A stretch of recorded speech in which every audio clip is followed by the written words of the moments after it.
What is up, all my YouTube wanders? Welcome back to the Derm channel, and welcome to a mini How Derm Would. That's why we're in the green. We're predicting the Avs Lines. It's like a How Derm Would, but How Derm thinks. This is what I think the Avs Lines are going to be. The Avs have had a pretty interesting offseason, signing some players, kind of rebuilding that offense. The defense has mostly stayed the same, and we're going to go over what I think they're going to be. I have all the forwards I know are going to play, the defensemen, the goalies. I think are going to play. I do have a 7th defenseman on here, just so you know. I don't know who their 13th offenseman or healthy scratch is going to be on offense. They have a bunch of players down there that they could healthy scratch just to have for an extra forward. So let's jump into this. And so here we have it. I have this black square in here so I can slowly reveal it. So for the forwards, we're going to start with our first line. Every player in red was here last year. Blue are new signings. On the forward core, I have our line 1 being Nathan MacKinnon, Mikko Rantanen, and Jonathan Drouin. This is what I think they're going to go with. Personally, I don't think Drouin is at the level to be up there. But I was talking, my grandfather's also a huge hockey fan. We're both big Avs fans. Even though I would like another player, Arturi Lehkonen, to be on that first line, they played really well. That was like the best line they had last year. I think it's better if they keep themselves having multiple lines of good offense. So I think Jonathan Drouin, who's a former player of Nathan MacKinnon, they've been practicing a lot in this offseason, trying to get their chemistry up. I think him with Mikko and Nathan would be really good. Obviously, Nathan's going to get his points. I think this could be an elite season for him. He could be in the running for the Hart. Mikko, I think, could be going for another 40, 45 goal season. Jonathan Drouin picking up the extra points in there, really helping that offense. A new signing run on that first line I think will be great for the team. I think that first line is amazing. Obviously, no Gabriel Landeskog, or else he'd be up here, but I think with what we have, I think that'd be a fantastic first line. Jonathan Drouin is the only question mark, but I think he'll be okay. Second line, I have Ryan Johansson in the middle with Valeri Nichushkin and Arturi Lehkonen. Nichushkin's back. Nothing about his situation. It's something I don't think we're ever going to hear what it happened, ever. I think it's kind of just going to go pushed under the rug. As a player, I think he can be pretty good when he's out there. Lehkonen, Johansson signed to kind of be that second line center. Got that new player there. I think, honestly, it'll be really interesting to see how they play. See how if Johansson can really show himself as that second line center, helping Lehkonen get his goals and assists, and Nichushkin get back to a goal scoring form. Hopefully, getting the goals spread around here. I'm saying they're all gonna have equal points. I think you could see. Obviously, you're gonna have 20 goals from Nathan, 20 goals from over 20 goals from Mikko. I'm hoping we can have Nichushkin and Lehkonen 20 goal scorers and really just get that top 6 moving. My next line, I have an all brand new forward line. I have Miles Wood, Ross Colton, Thomas Tatar. Thomas Tatar, the most recent signing for the Avalanche, constant 20 goal scorer. I think he could be an easy work in for 20 goals. Miles Wood on that third line to give him a little bit of beef on the team, a little more strength. Like, hey, you want to go down the corner with me? I'm gonna bully you. He's got that big body, that big frame. He's gonna put a lot of big hits on, and I definitely think he'll be able to rough up teams. Something the Avs aren't able to do. They have the speed, the quickness, now to get a little bit of size on the team. With Tatar, who's a little bit bigger guy, but Miles would definitely, and then Ross Colton there to try to help make sure that we're still getting points on this third line. And honestly, I think this will be the biggest question mark line. 3 guys, 2 guys that played together on a former team, Tatar and Wood, with Ross Colton from the Lightning. And the Lightning have a reputation. They trade away players, and the next season they go on to have career years. So I think this could be the year for Ross Colton. And I think he could be a very good option. If Johansson's not doing good up on that second line, Ross Colton could go up there and I think he'd be fantastic up there. I like Ross Colton's game. But I definitely think that third line, it'll be a very interesting line to watch for the Avs games throughout the year to see what happens with them, how they play, how they move, how they work together. I think definitely Wood and Tatar should have a little bit of chemistry, and then getting Colton to play well with them, I think it could be interesting. And my fourth line forwards, I have Logan O'Connor, Ben Myers, and Andrew Cogliano. That that line is the only line that has all three guys played on the team last year. Cogliano's getting older. Logan O'Connor's more of like a depth scorer.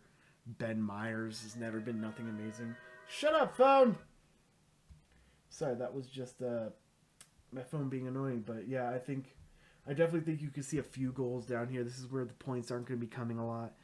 I definitely think you could have some good looks for what you could have for a penalty kill coming this bottom six. We'll talk about that later. I don't have it written down. I'm just going to tell you guys what I think we're going to do with that. On defense, we have first line, Makar and Tays. Obviously, Cale Makar, our elite defenseman. I think if he can get back from his injury woes and Devin Tays can finally get back from his bad season he had last year, in my opinion, I obviously think that'll be one of the best defensive first lines in the league. With the second line being Josh Manson and Bowen Byram. I think Byram, again, he's on a 2-year small deal. It's kind of like make or break. Byram needs to show that he's one of the guy, or he might be trade bait late in the year. I like Bowen Byram. Personally, I loved how he looked when he came back from injury last year, showed up, and then just started producing for the team. But I think he needs to do that throughout the season to prove that he is one of the guys. Manson giving that good defensive help right there with Byram. Byram's had some really good defensive plays, but I really think Manson will be that backstop. And with Makar and Tays, where they can move around, get forward like a forward and score, I think Manson's going to be back there on that second line, hitting those big slap shots from the point, rifling it towards the net.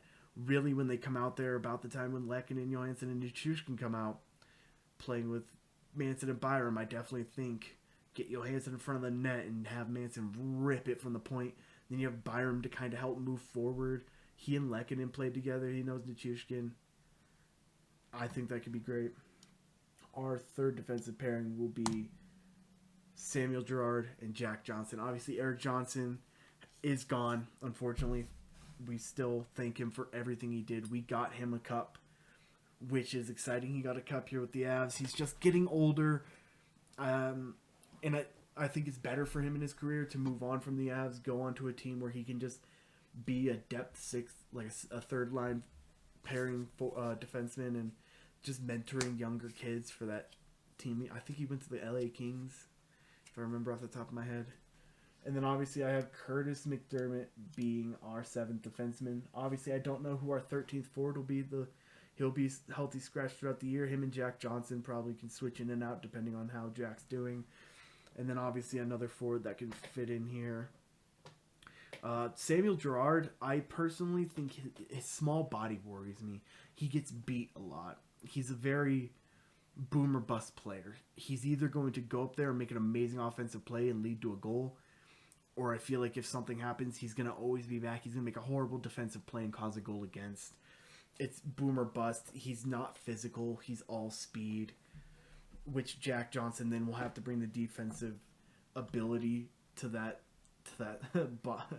third line pairing. And I think it'll be interesting, especially with them coming out about the time Wood, Colton, Tatar come out, having Jordan Johnson out there, have Jack Johnson and Miles Wood on the ice at the same time. That's a good, like, same time you have this big body line that starts grinding down on opponents. And obviously our goalies, we have Alexander Georgiev and Pavel Francouz.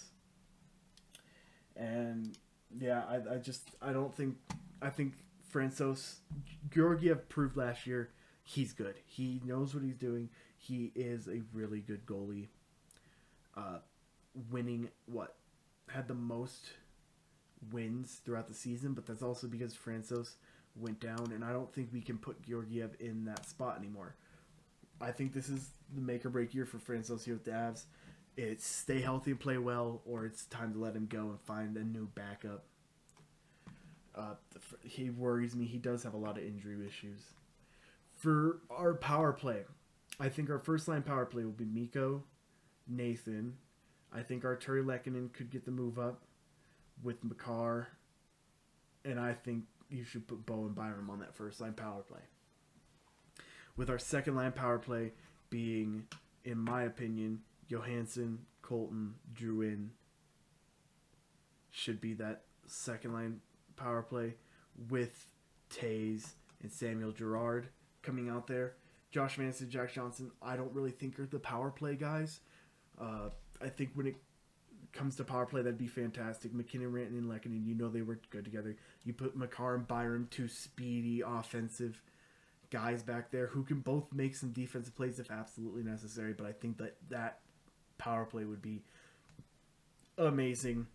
And I think that second line power play coming out there with Taze and Girard on the backside with Drouin, Johansson, and Colton, I think definitely would be like an interesting one. I think Ross Colton you could tap out for Nichushkin if you really wanted him on there. Have Drouin out there with Johansson and Nichushkin on that power play. Go out there, get you some power play goals. They're not going to get as many, but obviously in the last 30 seconds of a power play, you throw them on the ice and let them go. See if they can get something going. Keep the ice in the offensive zone and maybe get off some goals. Maybe even 5-on-5 afterwards if they can keep possession. And then, penalty kill. I think our first line penalty kill will be Logan O'Connor and Andrew Cogliano with Jack Johnson and Josh Manson will be that first line. I think you definitely give Johnson and Manson the penalty kill time with O'Connor and Cogliano. They prove they can do it. O'Connor and Cogliano prove that if they can get the breakaways, they can make runs for shorthanded goals, but definitely really good on the backside. I think your second line would obviously be Cale Makar and Jonathan Taze with Ben Myers and Miles Wood getting on that penalty kill. Again, if you needed a third line, that's when you get Byram and Girard on defense with like Tatar and Ben Myers.